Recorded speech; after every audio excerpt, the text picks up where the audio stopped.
Your stories don't define you.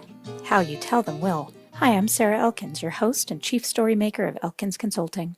We share stories for many reasons, to persuade, to entertain, to connect. What we sometimes forget is the impact of the stories we tell ourselves. Whether you're sharing personal stories or business stories, how you share them makes a difference in how you remember them and in how you're perceived by the people you're interacting with. When you figure out which stories to share, difficult bosses and coworkers, successes, failures, the next step is to develop how you share them. Have you figured out your patterns, your roles in those successes, the discomfort, and your challenges? In this series, you'll hear stories that will resonate with you. You'll nod your head in understanding, and then we'll dig into the lessons from each of those. How many times have you been sharing a story only to be interrupted by a person eager to share his own? When I'm working with clients on communication skills, I remind them to listen for understanding, not to respond. But during this podcast, I'm asking you to listen and consider your own related stories, to listen and consider which stories in your life might have impacted you in a similar way.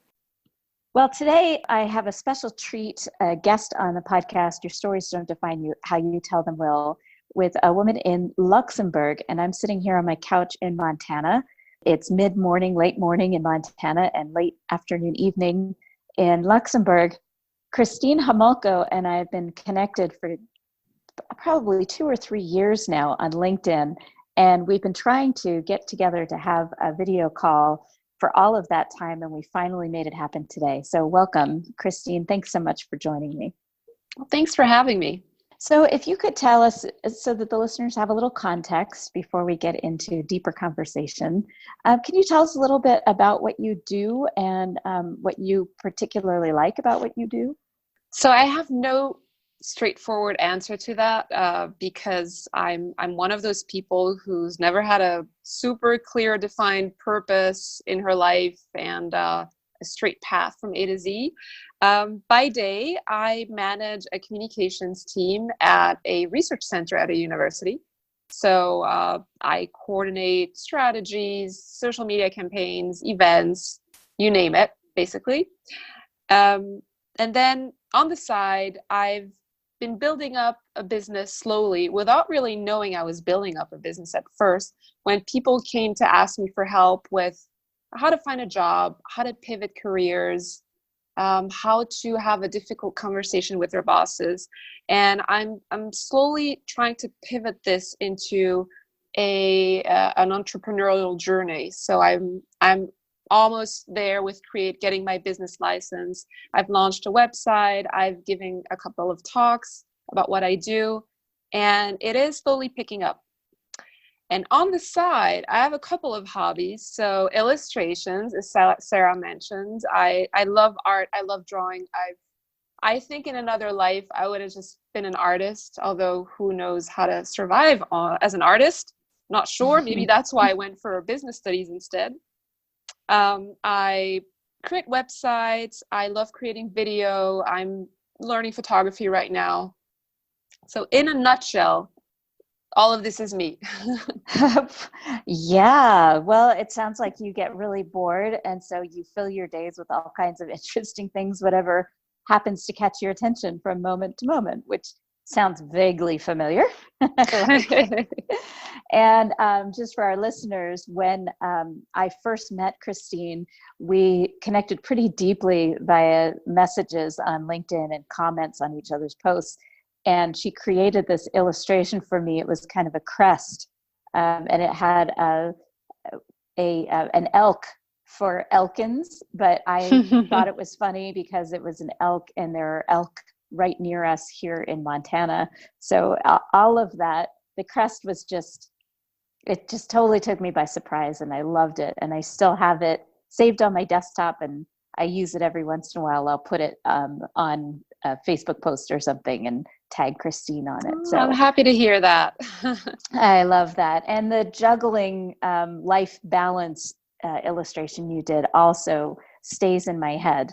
That one was another really good one because it just so clearly demonstrated kind of how I describe a work-life balance, which I don't believe in necessarily. I believe in life balance because from day to day, you can't really figure out a specific balance between everything that goes on in your life among all those different aspects of your life. So I loved that illustration. Mm-hmm.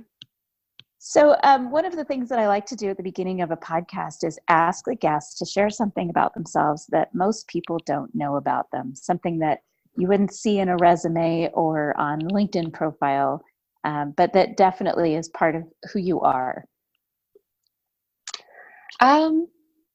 This one's difficult. So I think the most obvious thing would be that about, how old am I now? 34. Okay, 20 years ago, I was a complete opposite of what I am now. I was a total wallflower. I was an introvert. I was shy. I had no self-confidence at all. I just wanted to be left alone, and I love drawing, so I guess that's a perfect solo activity. And I just wanted to spend time in my room drawing by myself. And anytime I was forced to mingle with family or go to parties, birthday parties, etc., I just felt so uncomfortable, and it was just super awkward for me. And people saw that, so it was hard for me to make friends too. And what happened was, actually, on a whim, I decided to follow my dad to the States when we moved from France to the US. And I was 16 at the time, and I thought, this is a way to reinvent yourself. And well, thank you, America, because you definitely helped me step out of my comfort zone and break out of that shell. And I think it's this experience plus what happened after. I mean, I kind of was on a roll, and I just went for different things. I went to Italy to work for a summer. Ultimately, I decided to settle in Germany for my studies, and I just took these bold actions that helped me become the person that I am today. And today, I'm someone who loves to go on stage and speak in front of people. And another nugget that you might not know about me is sometimes I also go on stage and model hair. So I have this long blonde hair, and hairdressers love it. So sometimes they book me on those big international hair shows. And so also a situation where I stand in front of 5,000 people, and I'm cool with it. I'm fine with it. I get this adrenaline rush, and I love it. So big difference today compared to what I thought of myself and how I felt, 25 years ago. Wow. That is a huge difference. And I don't think it's all that unusual for people to have that switch, like a light switch go on. But what is unusual is your choice to move overseas and start all over again. And to have that knowledge, that acknowledgement internally that this was an opportunity to change your tune and do something completely different. And I just have to tell you, we actually have one of those things in common. When I was in college, I modeled hair for Wella Company in Colorado. No way. Yeah. So I did that for about 3 years, and I had a great time with that. And so I don't do it anymore. They don't do big hair shows here in Montana. I don't think they'd get quite the turnout. They certainly wouldn't get 5,000 people. But I really enjoyed it. And that was, talk about stepping out of my comfort zone. At the time, I was not somebody that would be on stage. And I think I was 19 the first year I did it. And I remember standing on stage, and they had cut my hair very, very short while I was standing on stage in front of thousands of people. And it was a guy named Yosh from San Francisco. And he literally walked around me. I stood on the stage in front of all those people, a spotlight on me. And he literally walked around me and snipped my hair, and about 14 inches of hair just fell to the floor. Oh. And you could hear the whole audience gasp. Oh! You could hear them all do that. And I remember having this moment of panic standing there. I was standing up. And then he walked around with a spray bottle, sprayed the ends of my hair damp, and then did a final blunt cut around. And it was this beautiful, perfect bob. He was amazing. and I kept Okay, it so you were short like happy that. with it, right? Yes, but at 19, when I had really long hair, I could use this fake ID and I could get away with going into a bar. I didn't drink a lot, but I really liked going out dancing. As soon as I got my hair cut, I looked like I was 12 years old again. I could not, I mean, the boys that I liked wouldn't pay attention to me because they thought I was jailbait. I mean, I looked like a baby when I got my hair cut that short. And I remember the first time my dad saw it, and I said, "Dad, you didn't say anything about my hair." And he just looked at me and smiled a very, very coy, kind of small smile. And he said, "It looks nice."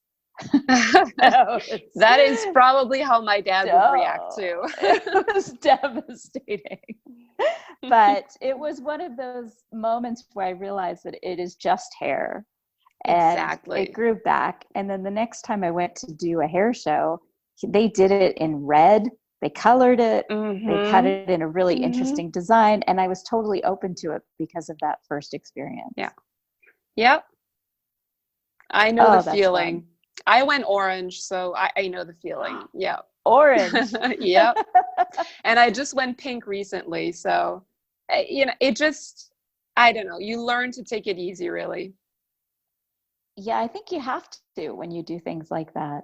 And Mm-hmm. you must have learned a lot about that in terms of flexibility, which is really what I was hoping for in this theme for our podcast today, was to talk really about how we developed our sense of flexibility in Mm-hmm. life, and to be able to adapt to wherever you are and learn those lessons from those experiences.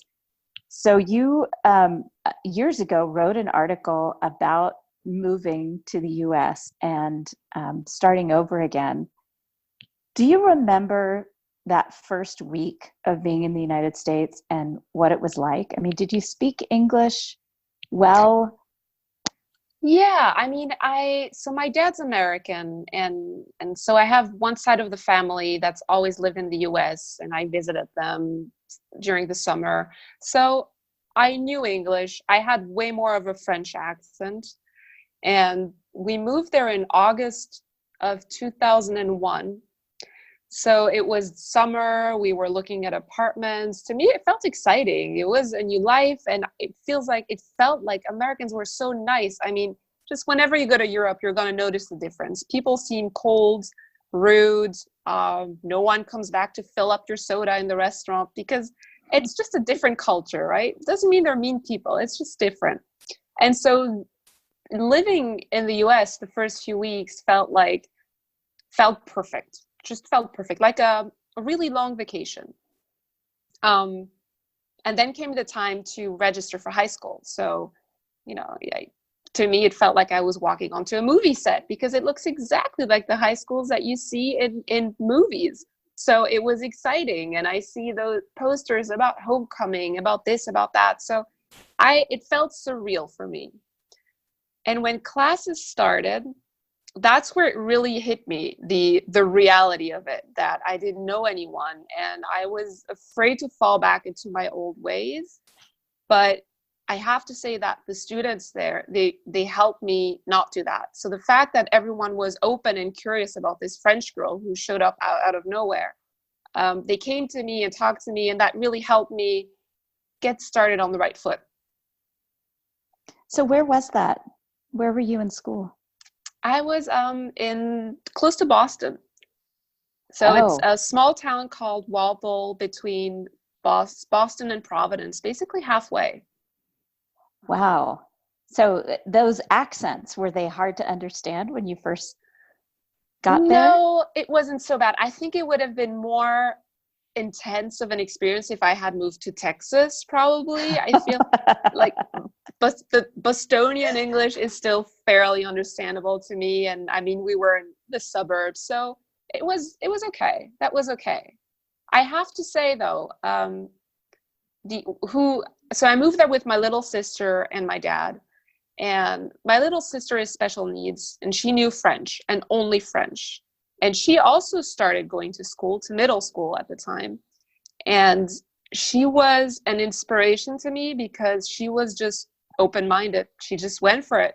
She didn't worry much, and within 2 months, she had learned English. She has a really thick French accent, I have to say, but she speaks absolutely fluently now, and she still lives in the US. So whenever I doubt myself and I feel scared about a situation or something new, I think about my little sister, and she mastered this. So if she can do it, I can certainly do it too. Wow. So that first day you're in class and you're starting to panic a little bit because you don't know anyone. Do you remember the first couple people that were curious about you, that changed things for you? Do you remember those moments? Mm, Let me tell you a little bit of one of those experiences that I had, because I moved around a lot as a kid. I mhm. went to 4 different elementary schools. And my last elementary school was in Colorado Springs. I moved from Los Angeles. And even though I was in LA, I was very sheltered. I was in a small school in LA. And so when I moved to Colorado Springs and I went to this small school, I will never forget that first day walking in there and being introduced to the class and being totally shy, feeling about, 3 inches tall.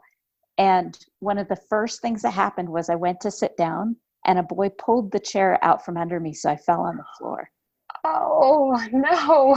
And I remember it so vividly, turning bright red, being embarrassed, Mhm. humiliated, and a couple of the other girls coming to my rescue and saying, "Oh, that's just Ryan. He probably likes you." And I remember thinking, that's a funny way to show it. But I remember it so vividly because I was so embarrassed. And I don't feel like I ever really felt like part of that group. It was a small school that those kids had gone to school together since kindergarten. So it was Mhm. always hard. And I Oh, befriended yeah. new people. We Mhm. had 2 new kids that started, 2 new girls that started that same year, a few months after I started. So, of course, I went straight over to them to be their best friend. But I remember feeling like I was always an outsider there. That I can definitely agree with. Even today, at the time, it didn't really hit me because, like I said, it felt like I was just starring in a movie and I was just happy about it. It was different, it was colorful, everyone was friendly. But looking back, I mean, I joined this high school, I joined for senior year. So these people had been going together to school for their entire lives, right? And Right. sure, I was the new international student, so somehow it got people a little interested in getting to know me, but I never felt like I really fit in. But it's not necessarily a feeling that was new to me because I felt that way my entire life. Just the fact of having an American dad, a German mom, being born in France, and always being kind of the outsider looking in. I've always felt rootless and well, I didn't know Brene Brown back then, right? I do now. So I know it's okay that you don't feel like you fit in. You have to feel like you belong, but not fitting in. And I'm slowly working towards that. But it's not an easy task, really. And I feel that maybe it's something I'll need to carry with me my entire life, just that there's no culture I can truly identify with. There's no social group where I really fit in because I am a weirdo. I have a weird background and I don't have a clear career, and but it's okay. And I mean, as long as I meet other weirdos along the way, I'm fine. That's what I was going to say. There are so many of us. I mean, I'm Yeah. I'm constantly amazed the people that I interview on this podcast, how many of them have that same sense of being kind of odd man out, Mhm. really not feeling like you fit in a specific environment. And I'm going to ask you a question out of this.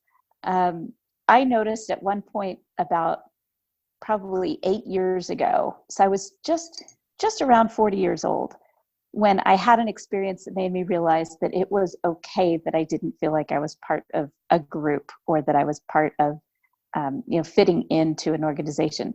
I had this aha moment, like a light bulb went on in my head, and I thought, oh, that's why, and that's okay. And I would like to hear if you had a moment like that where you realized you weren't fitting in a group, and you realized that that was okay with you? You know, I have not had that moment yet. Still waiting for it to come, but also I think that maybe it's not always a light bulb moment. Maybe it's a process too, and at some point, you know, you learn to live with it. I still experience it every day. I mean, right now, the place I work at every day, um, it's international. We have people from all around the world, and so I have Germans, I have Americans, I have French people, but I don't fit in with any of them. I get along with all of them, but there's no. I don't feel like I really qualify to be in their group. So I still experience this every single day or every single week at work, but I'm learning to come to terms with it. And I mean, maybe there will be a light bulb moment. I don't know. But otherwise, I think it's just part of growing up and accepting who you are as a person and loving who you are as a person. So I just have to love myself for being a weirdo, I guess. Well, I think it's a combination of things. And just like, you know, the overnight success is never an overnight success. That light bulb had to, you know, there had to be some electricity getting to it before it would turn on. Yeah. And so I think it has more to do with that sense of creating your own community, being able to do that at some point, whether that's virtual or face-to-face. I can tell you that moving here to Montana, talk about feeling like an outsider from Washington, D.C. to a small town in Montana. It took me a long time, but I think part of that aha moment I had was because I had moved to a place where I didn't know anyone, and over years created a community that by design. And while I don't feel like I fit in any particular group, I think things changed for me when I realized that I was creating my own community and getting more and more comfortable in my skin. So you've created this amazing community online of people just like us without a linear career path, and people who really don't feel like they fit in any one given community. Have you seen that as well? Yeah. As much as the digital world has pros and cons, social media, I mean, it's proven that it's really disconnecting people and it has a toll on our social skills. I personally found that when I was at a really low point in my life because I couldn't figure out where to take my career next, and I had gotten so many rejections from applying to jobs over and over again. Online, so LinkedIn more precisely, is the place where I found kind of like a support group, I guess. I connected with people who were willing to share their experience. They were open. They opened up basically, and they tried to help me in any way they could. And that's something I didn't have in my direct circle of friends or acquaintances, because a lot of people I know are still on this linear path. So it's difficult to explain to them what you're going through when you're going through a rough patch like that. And so my online community definitely helped me power through that and emerge on the other side. That's for sure. Have you found any ways to apply that in your offline life? Different strategies. So I think both of these come down to one ingredient, and that's courage. Because ultimately, the people I met on LinkedIn, that would not have happened if I didn't have the courage to put myself out there. I mean, I put content out there, and my first articles, they sucked, and no one liked them, no one commented. I couldn't reach anyone with that, but I kept doing it. And it's getting over this failure, staying authentic and persevering, that got me my digital tribe. And when I look at my past experiences, and also anything that's happening these past couple of weeks, the success, the how do I say this? So my wins, the wins that I see happen whenever I pushed myself outside of my comfort zone, when I took a bold step and I just said yes to go speak on stage here, yes to go speak with you on this podcast.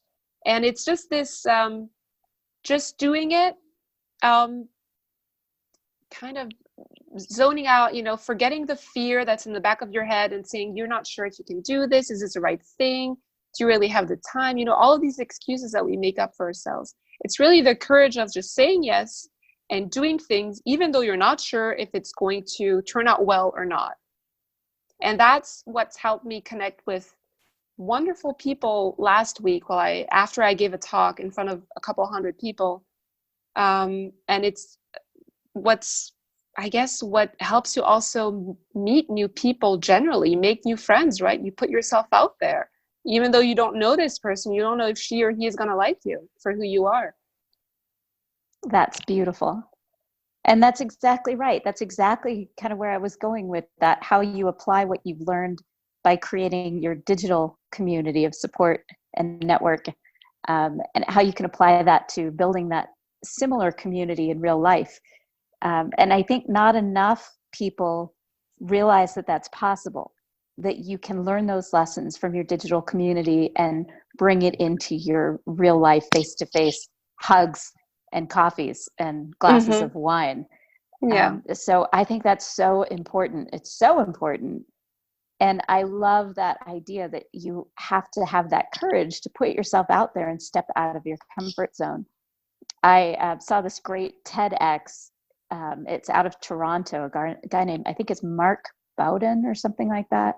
And his TED Talk is really kind of funny, and it's about being inauthentic, the power of being inauthentic. Oh. And it's hilarious, but it's also a different version of getting out of your comfort zone and realizing that as long as you stay in your comfort zone because you think that's your authentic self, the less likely it is that you're going to be able to share your gifts with the people around you, the community around you that you'd want to help. Yeah. That sounds like a really cool talk. I mean, it makes sense, right? Because if you push yourself to do something you've never done before, then obviously your subconscious will think this is being inauthentic because this isn't me. I don't do this. But I mean, how ridiculous would life be if we all just stopped trying out new things when we turn, I don't know, 22, 23, whenever we adult, basically, and then we just stop. We just stay the way we are for the next 60 years. That's ridiculous. I would rather not use the word adult. I don't think I'll ever be there. Eternal kids it is. Yes, well, that's exactly right. If we don't remain curious, then there's no way that we will really explore what we can do. And it's such an important point that sometimes something we're doing feels inauthentic. And we really have to decide, is it inauthentic because it's out of our comfort zone? Or is it inauthentic because it doesn't align with who we are? Those are two totally different things. Yeah, for sure. So tell me about a time when you realized that you were doing that you were stepping out of your comfort zone, even if it's just this recent one where you did that presentation. Because I remember you posted that on LinkedIn. Any last minute tips? What was something you got from that experience? Did anything particular stand out to you?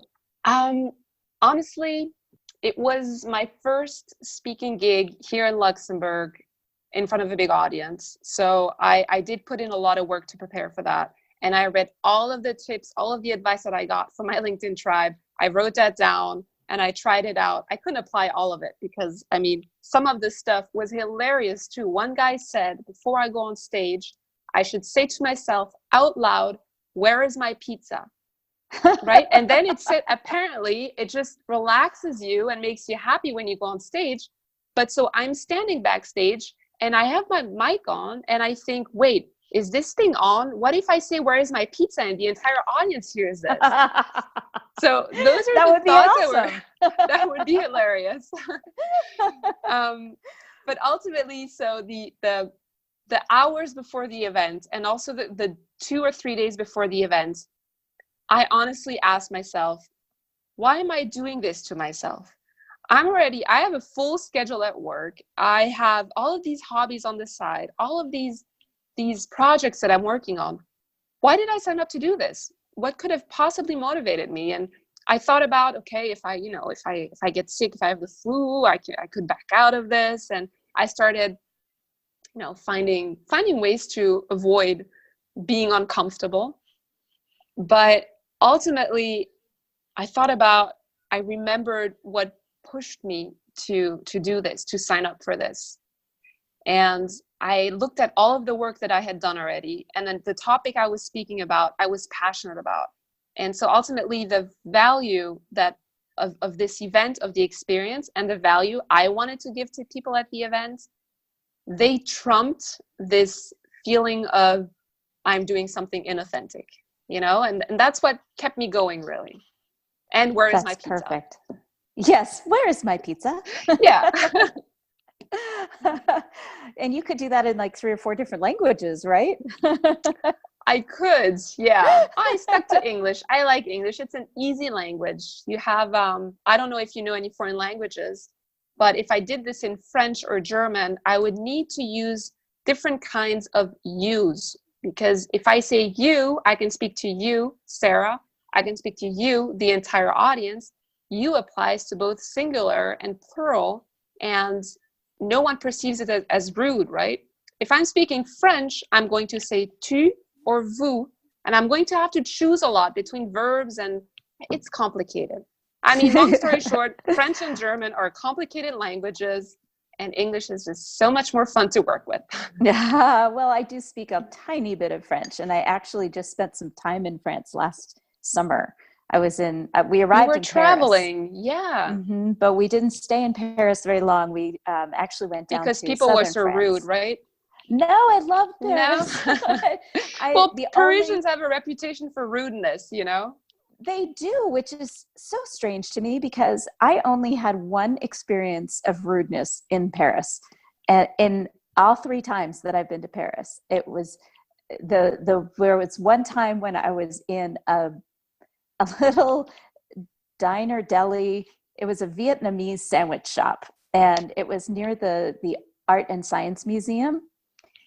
And I walked in, and the woman behind the counter, I was finally understanding French pretty well. I couldn't speak it well, but I could understand it.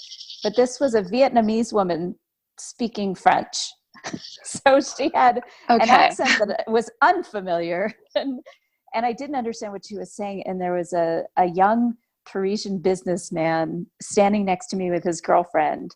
And he said something very rude in French about this American being in Paris without speaking French. It was really rude. And I turned and I looked at him and I said, she's speaking French in Vietnamese accent, so I'm having a hard time understanding her, but I could use some help. And he looked at me and he just went bright red. He was so embarrassed. And his girlfriend elbowed him and said in French, "See, I told you she might understand you." But that was the only time. But anyway, so you're standing on stage, you give this presentation, and you had figured out that the reason you were doing it was because you knew you could bring value to an audience, and this is something you've wanted to do. And despite all the other hesitations and resistance you gave yourself, you went ahead and did it. What happened after? Well, honestly, I left the stage. So it was a 6-minute talk. It's really short. That is short. I left the stage, and for a minute there, I couldn't really remember what happened. I don't know if you've ever had this feeling. I felt like what did I just do my talk? Did I think about everything?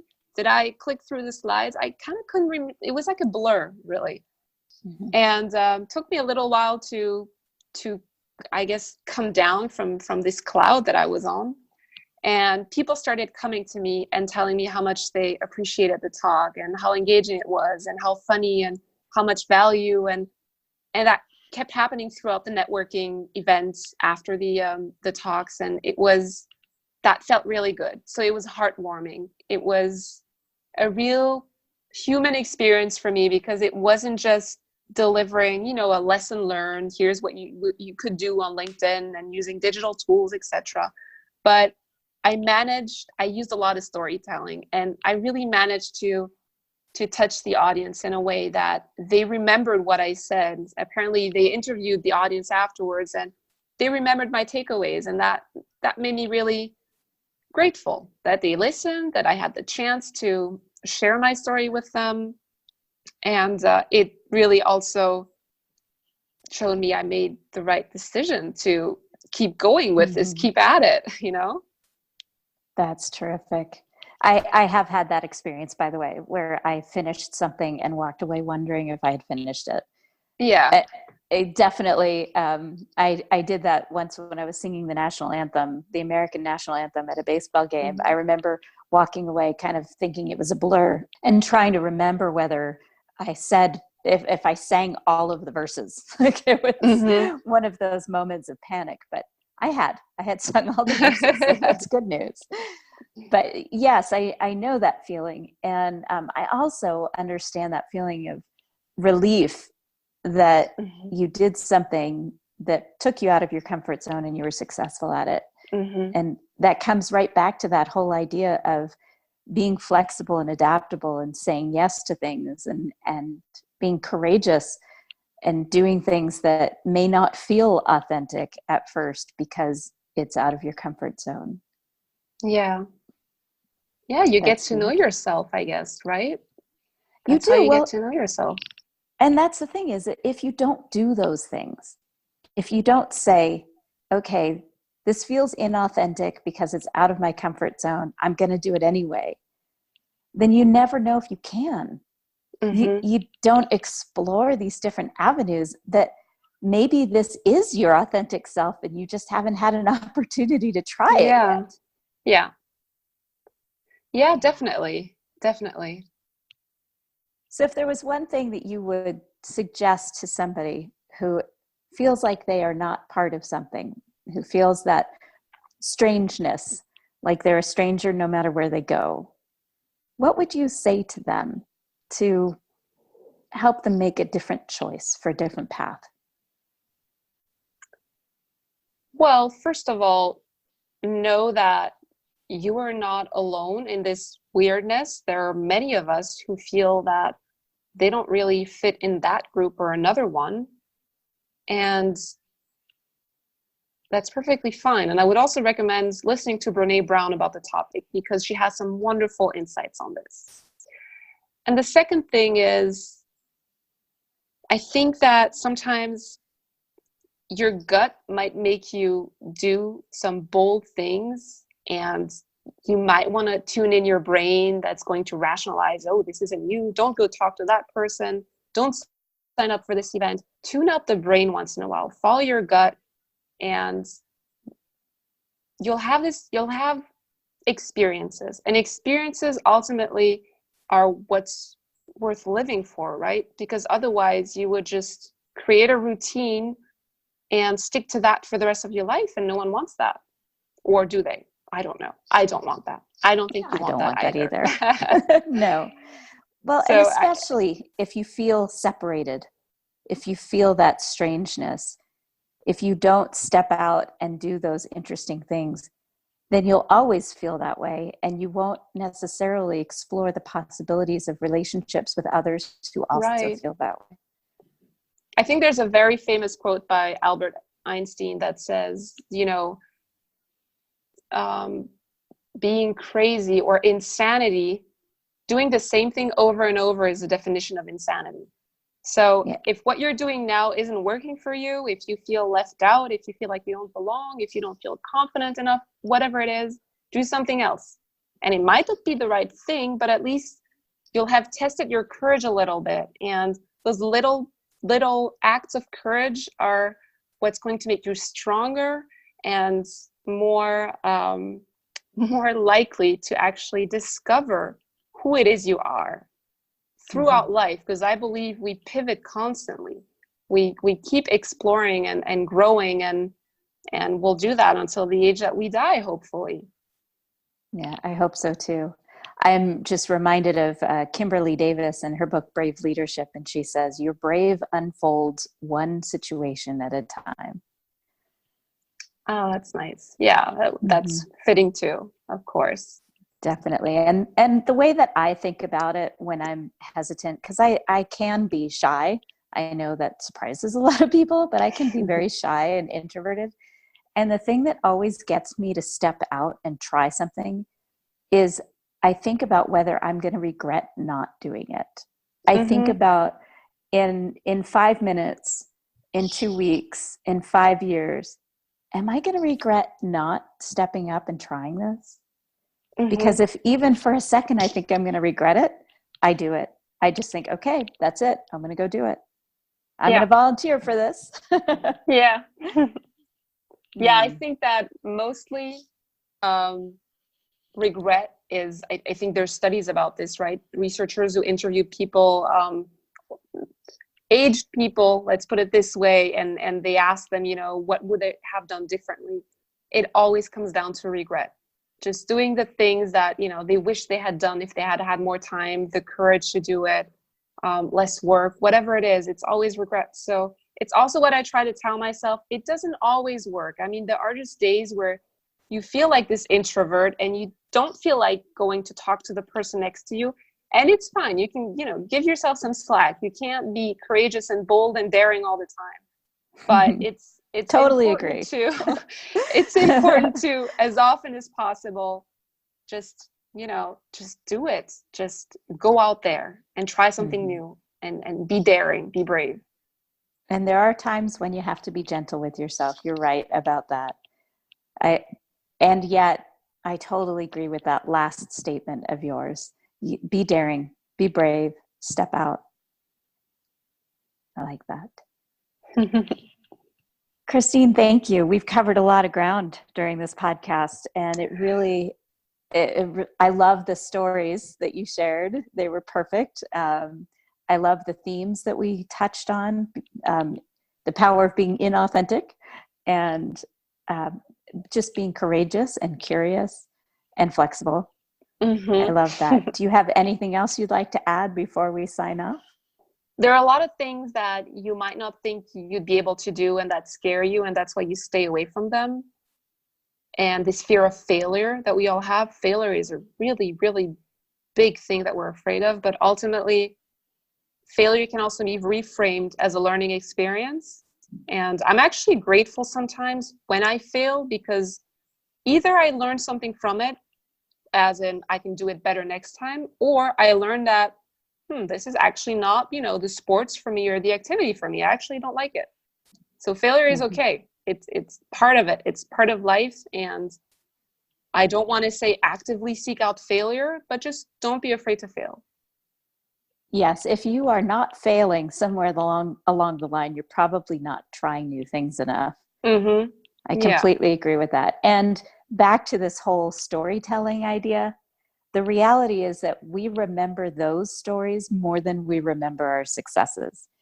So if you think about a wedding or an event that you plan and everything goes well except one thing, like at our wedding, right? My grandmother was late and she had broken her hip, so she was late getting to our wedding. And I remember the conversations I had while we were waiting for her to arrive. The rest of the wedding is kind of a blur, but I remember the oops, those small details. So if you're not failing somewhere along the line, you're limiting your opportunity for sharing good stories.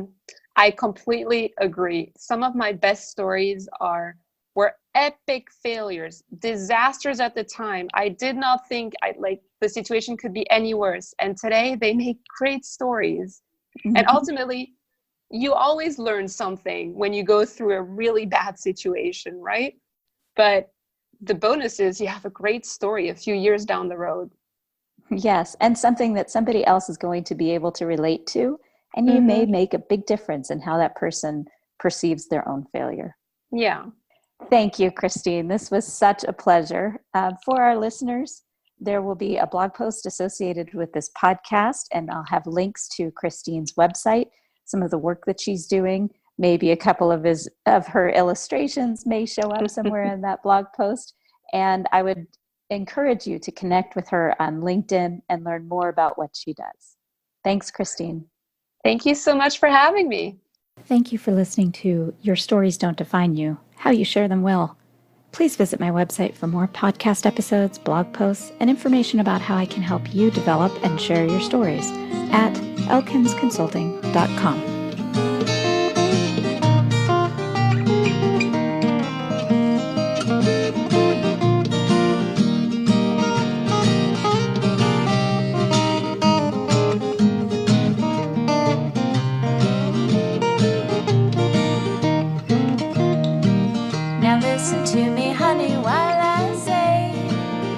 would you tell me that you're going away? Don't say